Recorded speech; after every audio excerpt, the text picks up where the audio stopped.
Welcome to Calling All Voices, brought to you by Dementia Action Alliance and the Global Council on Alzheimer's Disease. My name is Deborah Tan, and I serve as a board member for Dementia Action Alliance. In the Calling All Voices podcast series, you will hear from people living with dementia and care partners from diverse communities. They will share their stories about resilience and persistence and how it can help people to continue to live meaningful lives, even with a diagnosis of dementia. And you will also hear these participants discuss why it is important that we call all voices to share their experiences.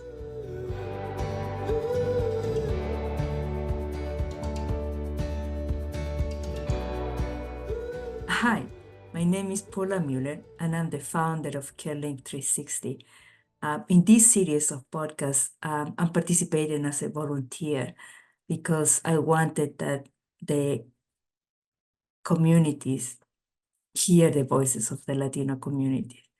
I was born in Chile, but I'm living in the US for a long time. But as you can see, my roots are very much close to my family in Chile, and I'm connected to all Latin America and all the Latino communities in the US. So welcome to this podcast, Calling All Voices, Perspective from the Latino Community.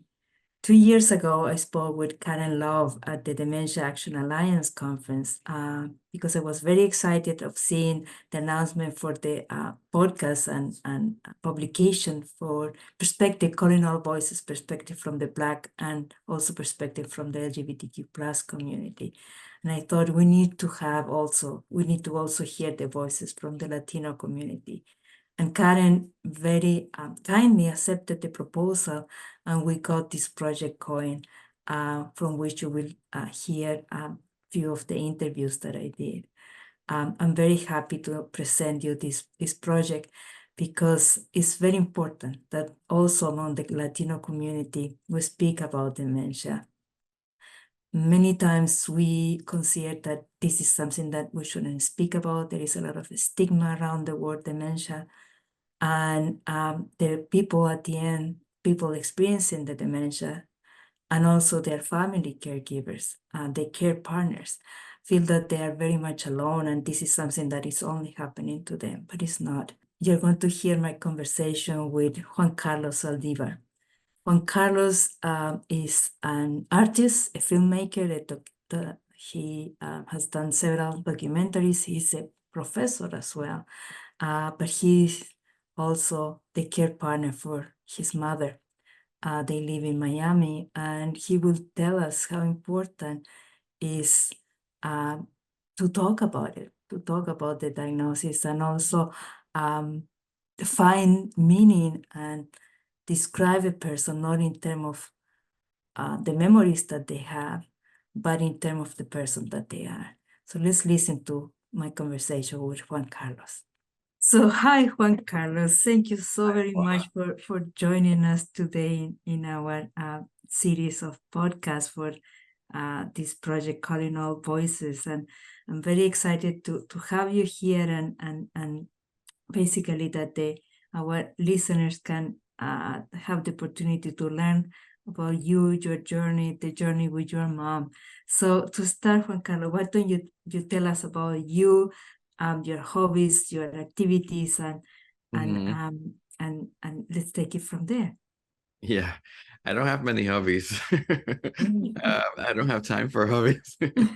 But my name is Juan Carlos Zaldivar. I'm a filmmaker and I'm a video artist. And I also sometimes wear another hat doing development work for filmmakers mostly, or organizations that are using media to further their mission. And so those are kind of that's what I've always done. I am also a professor. I'm a professor at State University of New York at Buffalo. Wonderful. I'm a professor of media studies in the Department of Arts and Sciences there. That's amazing. Yeah, you wear a lot of hats. Absolutely. Yeah, well, I Very, was a very freelancer amazing. for a while, and I've been teaching for about 10 and a half years, so I love it. But because it wasn't my full-time job, I always worked as a filmmaker, as an artist. And then I'm really interested in not just making films, but also how films live in the world. And so for that reason, I got involved in the development work, because for all of the films or art pieces that I make, I always try to find a way that they can be used for some, either educational purpose or to further some idea that I believe in. It's important. So I No. started to do that for other filmmakers, and that's how I ended up doing that third thing. Okay.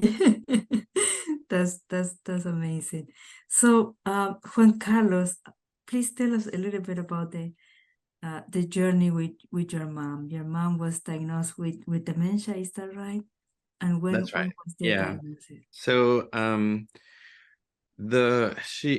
I think it started sooner than we thought, than we realized, right? Because I think it's usually what happens. Like, it starts very subtle, and we just kind of attribute it to age or stress, and we don't really pay attention. So I think looking back, it had started, a little bit before. My mom had been alone with my dad is older than her. They've been married for 50 years. She got married when she was 18 years old. And so and they never were a day apart. They were always together. So she became a caregiver to my dad. My dad survived throat cancer. He was a smoker for many years, most of his life, and then he quit smoking, and then he was diagnosed. But he did survive the throat cancer, but he didn't. I always say that he didn't survive the depression that came after having cancer, which is very common. People, even survivors of cancer, end up, going through a really deep depression afterwards, where you sort of debriefing, through all of the grief, and I'm living with that idea, right, that you might die at any moment, sometimes for years. And so my mom became his caregiver at that time. And so she was alone with him for about 5 years. And during that time, uh, um, looking back, there were little signs, that something was happening, but we were just attributing it to the stress of being a caregiver. I was living in Los Angeles then. I had moved. I was living in Miami before that, but I had moved I got a film job with a pretty high visibility company. And so I went and I took it. A lot of my colleagues from college are doing really well. And if you want to make movies, Los Angeles is the place to be. So I went and I was there.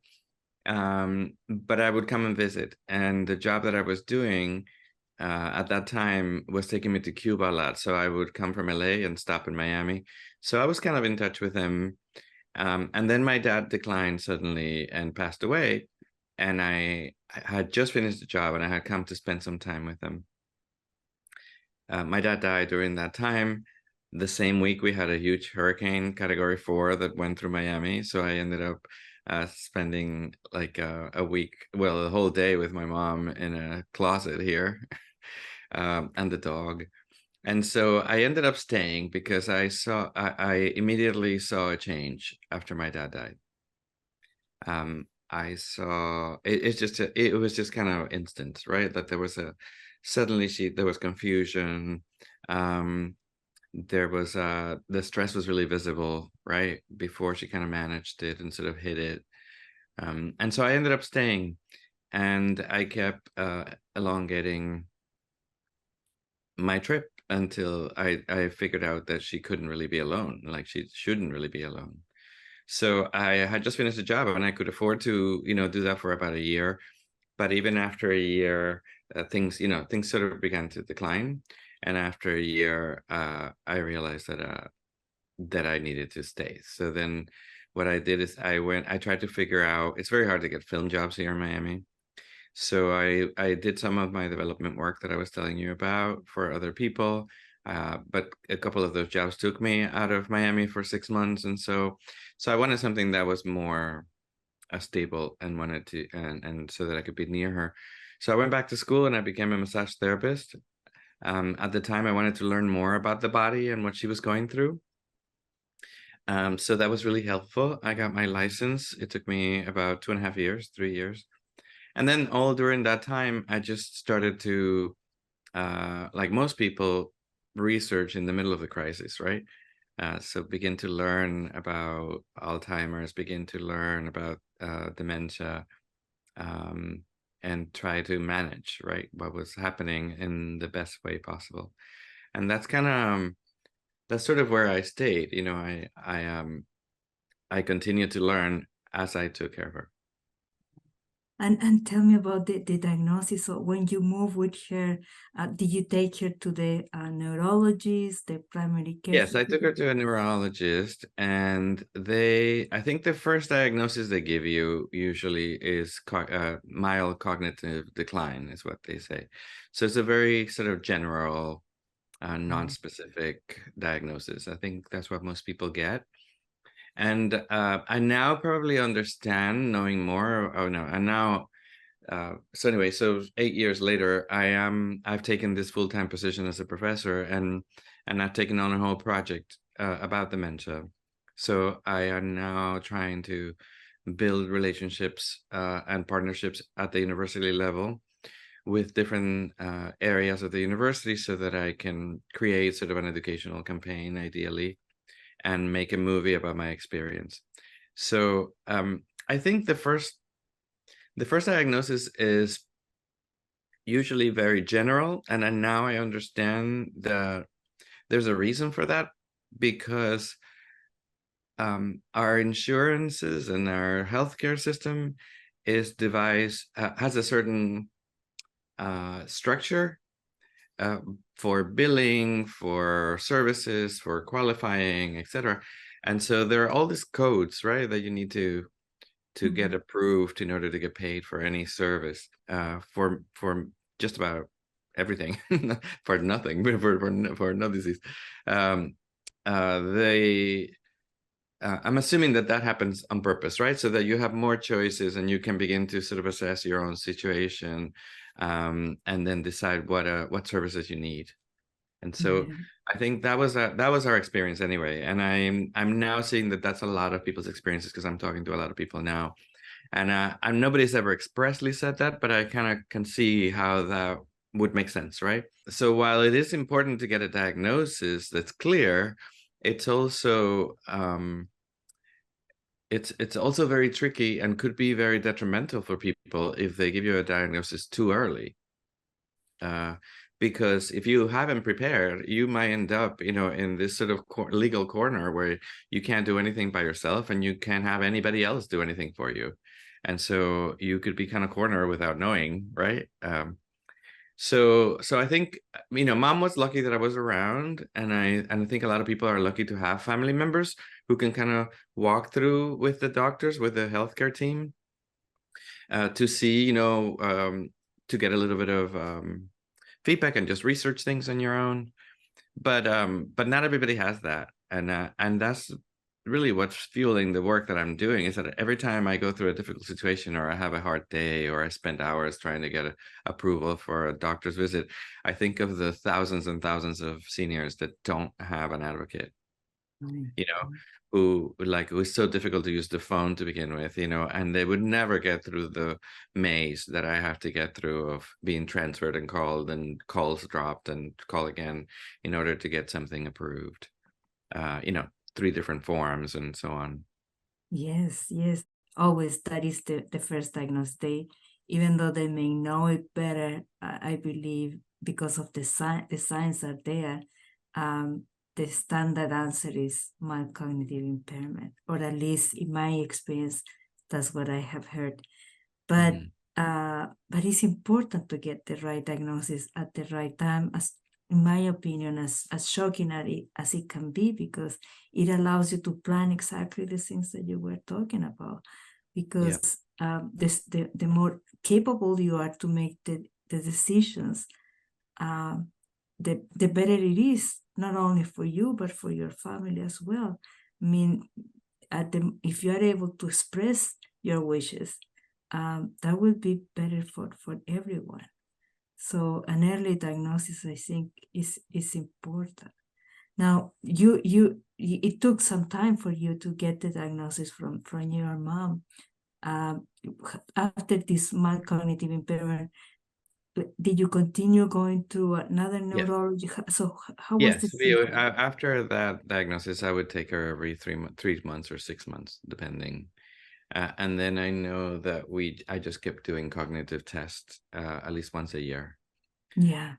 And so, but we did begin to plan right away, right? Assuming for the worst, and we were really lucky to do that. I think, the other thing, Paula, that's attached to all of this early diagnosis and why people are not getting diagnosed, and sort of lack of planning and all of that. I think it's also how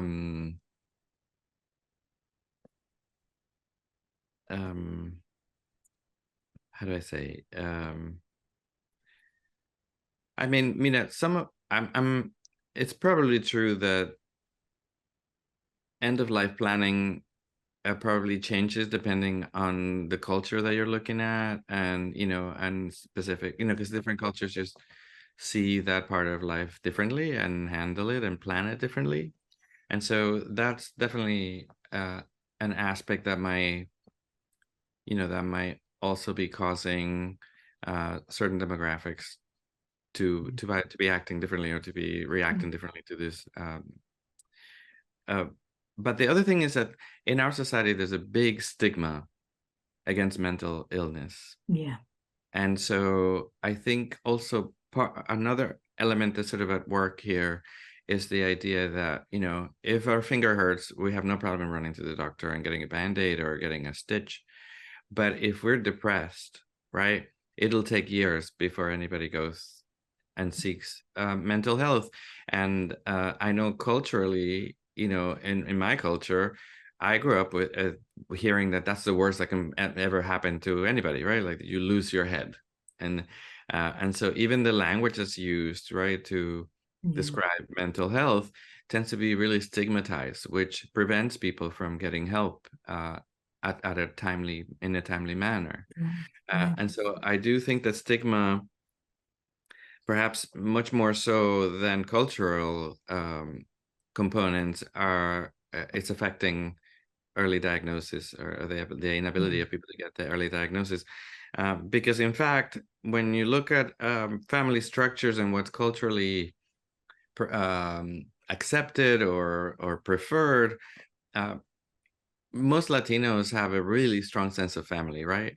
Whether you live in a functional family or a dysfunctional family, I think the blood ties are, since you're little, you're taught that the blood ties are very important, right? And that you will put up with differences because there's nothing else in the world that's more important than that. And I think that's a cultural thing it hasn't gone away. It might have been really dated at some point, but I don't think it ever really went away. And it might be lesser in generations that are younger than I, but certainly my generation still, grew up with that idea. And so in a sense, you would think that would work in our favor, right? So that's why I don't think that it's all, I think that the problem is bigger, and it has to do with our present culture. And I think a big part of it is this stigma towards mental health that we have in general, with dementia falling sort of at the end of the spectrum as one of the worst things that can possibly happen to you. Yeah, no, that is, and somehow people delay the diagnosis or try to explain it with something else because of that fear, right? The procrastination is a consequence of fear that if I think about it, if I talk about it, it will happen, and I don't want to happen. So better I sort of put it in the back of my head, and it's not happening. This must be something else.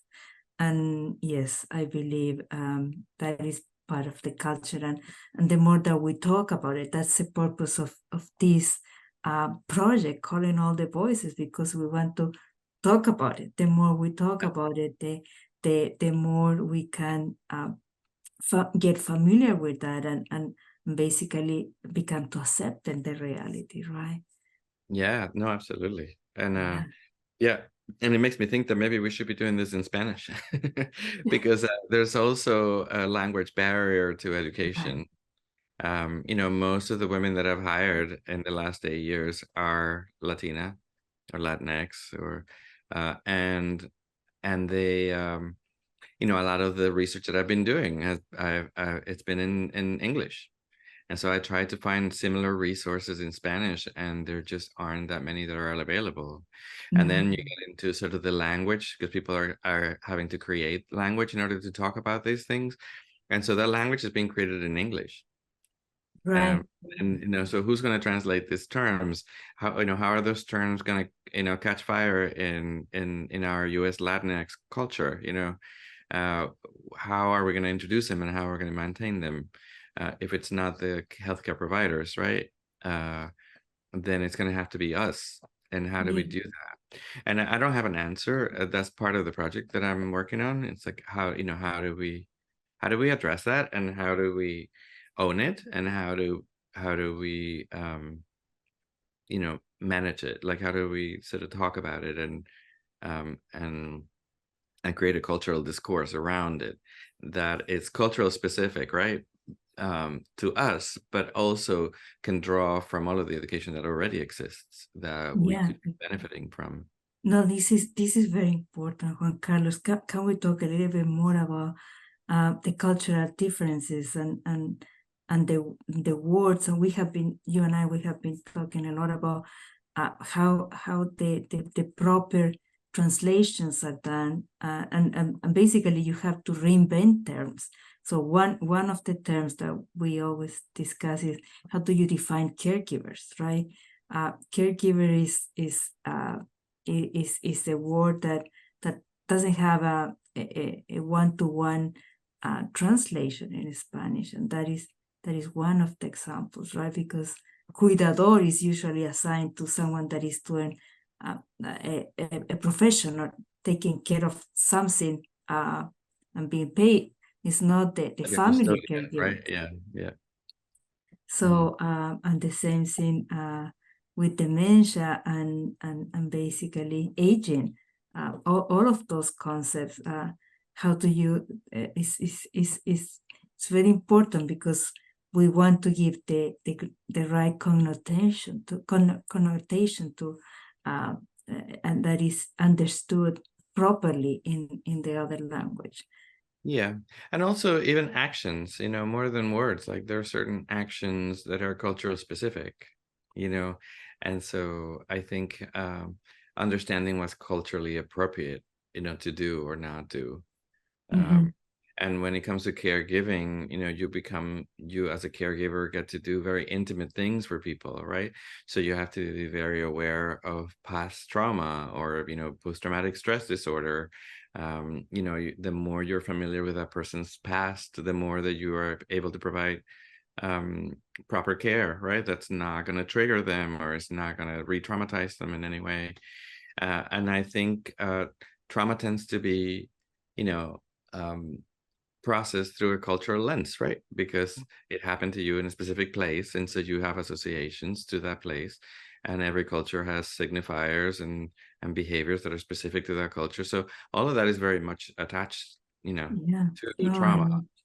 And how you process, how you communicate. I mean, I was talking yesterday with an administrator of a wonderful center in Wisconsin, and she was describing to me many times the children don't know about the traumas of their parents because they never spoke about it.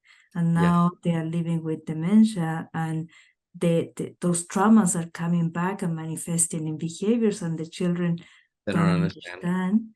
I know. That's the thing, that's a really important point. And thank you for bringing it up, because when people talk about how difficult it is, how dementia is, and all we hear about is difficult, terrible things, right? So it also, in a way, it just sets up anybody who is considering becoming a caregiver for someone. It's already setting them up for the worst possible scenario, and it's just setting them up for failure.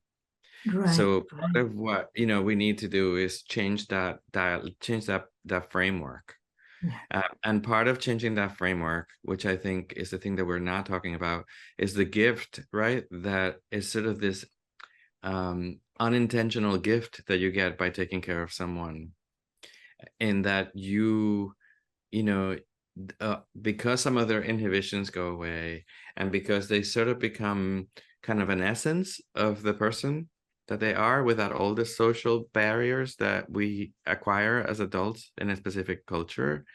I think that the interactions that one has with somebody who's living with dementia tend to be really pure and beautiful, and non-encumbered by all those social barriers. And I think if we're not open to that, like in order to be open to that, you have to be really sensitive and empathetic. And I think for families, I think the thing that's really sad to me is how many families are missing the opportunity, right?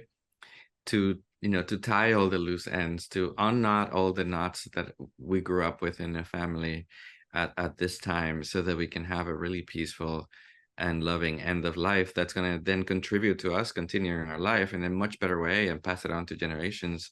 We're going to pass less problems down to our generations, or less unresolved issues to our younger generations. And intellectually, it seems like everybody knows that and everybody would like to do that, but in practice it's very difficult. And when we have a culture that is framing things from a very stigmatized point of view, or a very specific negative framework, it becomes very difficult for people to do that work, or to even accept to do it, to say, to willingly say, okay, I know this is going to be difficult, but I'm going to do it because I love this person, right? And so that's the part that seems really obvious and is missing. And I think that's the part that divides families, because usually one person will take on that role for whatever reason, because they're more, because I have a closer relationship with that person, who knows, for a million reasons.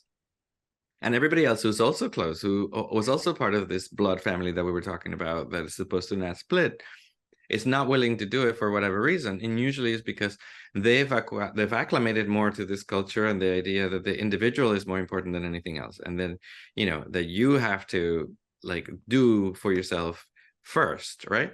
And this idea that you can do equally for others goes away.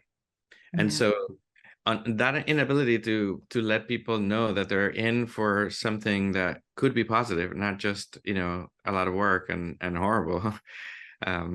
It's a key component of what's breaking down families, I think, and creating that and making a lot of people delegate care of their loved ones, right, to other environments that are not their house.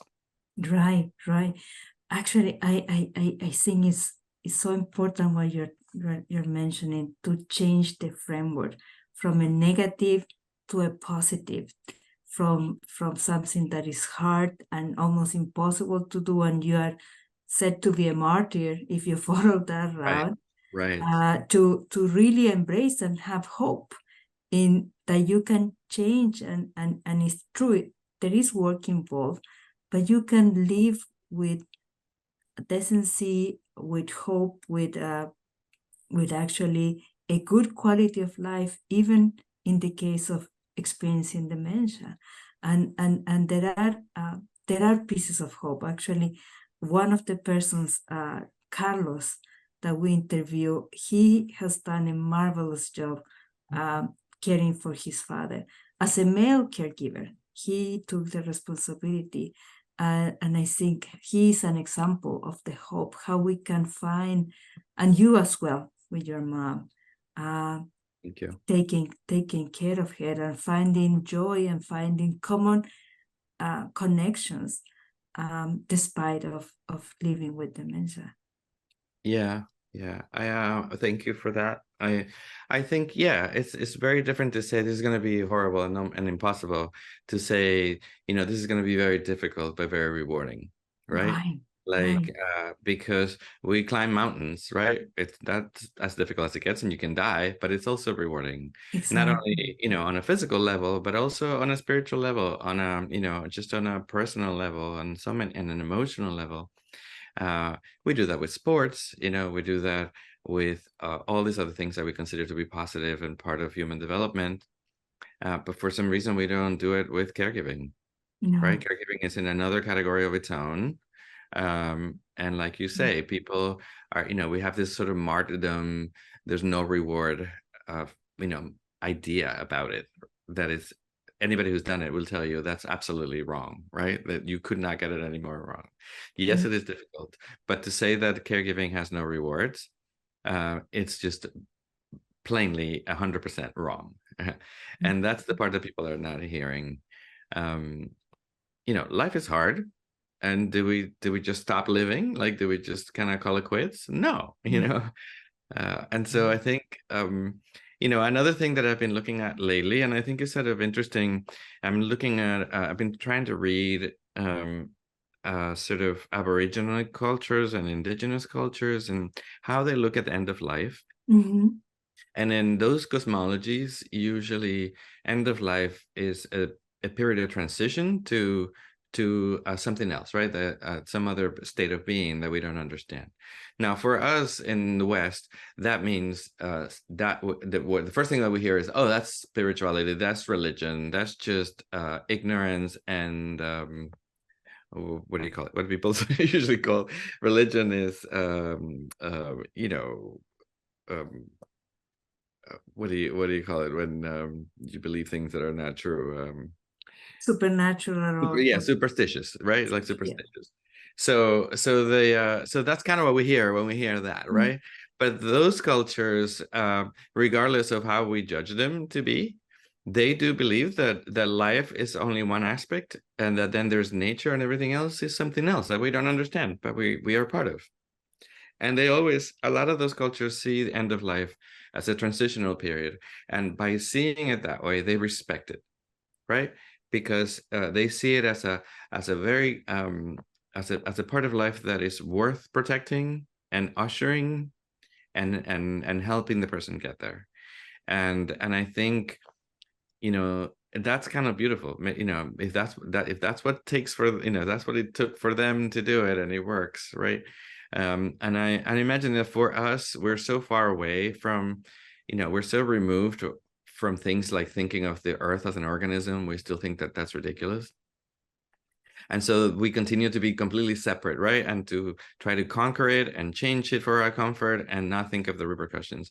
And I think when you come to caregiving and all this other, social decision making that has to do with your responsibility in the larger scheme of things, we fall into the same quadro, we fall into the same framework that, oh no, that's not important, or that's just like hocus pocus, that's not going to help me now, right?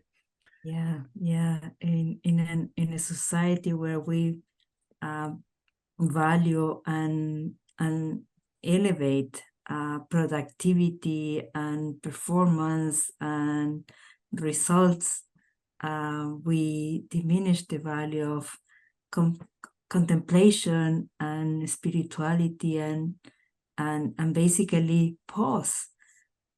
So that's a little bit of goes into the direction starting to elevate the voices of the older adults. That is a transition. It's like it's the starting. We know it's the starting process of something else, another phase of the life that it will evolve into something else. And I think it's very beautiful what you just shared with us, that consider that we are part of a bigger bigger space, bigger framework that what we physically are observing in the things that we have, and not to be so focused on the material, but also on the spiritual connections that we are part of. However you want to label them, because I know people get into semantics and they get really afraid, that people are not going to take them seriously or this and that. But you're right. It has to do with just reframing our relationship to everything else that's not us, right? Right. Because the more integrated we are, the happier everybody's going to be. The more segregated we are, the more individual we are, then the more differences that there will be, right? Because we're not sharing spaces, because we're not sharing ideas, because we're not sharing responsibilities. So I think it's simple, however we frame it. And maybe spirituality is something that scares people because there's so many kinds, and and there's so much stigma around that too, that maybe that's just a space that people find really hard to go into. But I think if you just look at it as, like you said, contemplation or introspection, even if you leave it at that, there's still so much to be gained when you're a caregiver, right? Because you're forced to, confront your own shortcomings as well as your own strength. Right. There are days where Absolutely. you just haven't slept for 3 days, right? And you are gonna yell, and you're gonna do things that are completely out of character, right? And then you're gonna feel terrible about it, and you're gonna grieve about it, and but that's part of who we are. We're human, and I think to deny ourselves, understanding what those limits are, and denying ourselves to learn how to, uphold those limits, so that we stay on the good side. That's huge. That has huge repercussions, not just for the person that's in front of us, but for the world in general and the way that things work in the world. That's true. So I agree with you 100% on that. That's wonderful. So, Juan Carlos, thank you so much for being so generous with your time. At last, what would you like to share of your experiences with your mom living with dementia, and what are the things that give I you think the hope main every thing that day? I would like to say, that I will always say, is that we need to stop saying that people stop being who they are. We never stop being who they are. And we need to consider that we were not the same person 7 years ago. So why is it okay for us to accept ourselves today, but why do we need to use that as an excuse, right, to not be with somebody who has no choice but to now work within a certain set of abilities, cognitive abilities? So I think we need to do away, first and foremost, with this idea that dementia somehow depletes people of their identity. People never stop being who they are. They have never stopped living the life that they live is never erased. And just because you can't remember it or recall it, right, doesn't mean that it isn't there or that you aren't who you are now, right? And so if we're going to place that much attention in identity, I think that then we really need to question who we are and what is our position, right, with that person. So I think that's the main thing, because I think a lot of the detachment and all of the other justifications that come from this idea that somehow not remembering makes you stop being a person. All of like you have no identity, you have no emotion connection, just because you can't remember your children. It's like, and plus it's not true. Anybody that's taking care of people in dementia, they know, like she might call me a shoe or a husband or a neighbor or my friend or whatever. But she knows that, when in the worst days when mom has an infection or she's so totally confused, she will still say, this is mine. So she won't even have an adjective for me, right? But she knows, right, that we belong together, that there's something there that is part of who she is. And I think that's beautiful. And I think unless you've been there, you don't really appreciate that. And that undoes all this other stigma that we attach to in order to justify our ideas of not being there with our loved ones when they need us. Thank you. Wow, what a beautiful sentence. That's mio. It's mio. It doesn't matter. She doesn't have the Whatever it is, it's mine. It's mine. Yeah. That's wonderful. That's wonderful. Thank you so much, Juan Carlos. Thank you, Paula. Thank you so much. It was beautiful. Thank you very much. Thank you.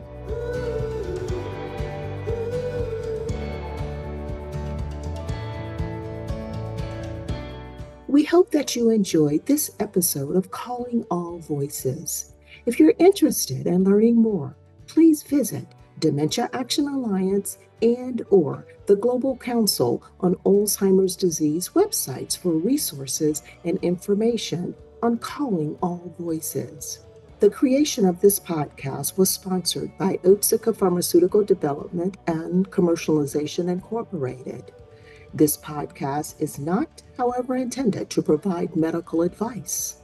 The views, thoughts, and opinions represented herein solely belong to the individuals sharing their experiences and do not represent the views, thoughts, and opinions of Otsuka Pharmaceutical Development and Commercialization Incorporated or its affiliates. If you have specific questions, medical questions that is, by all means, contact your healthcare provider. If you enjoyed what you heard today, please make sure to subscribe to this series and share a review and let others know what you heard and or experienced on today.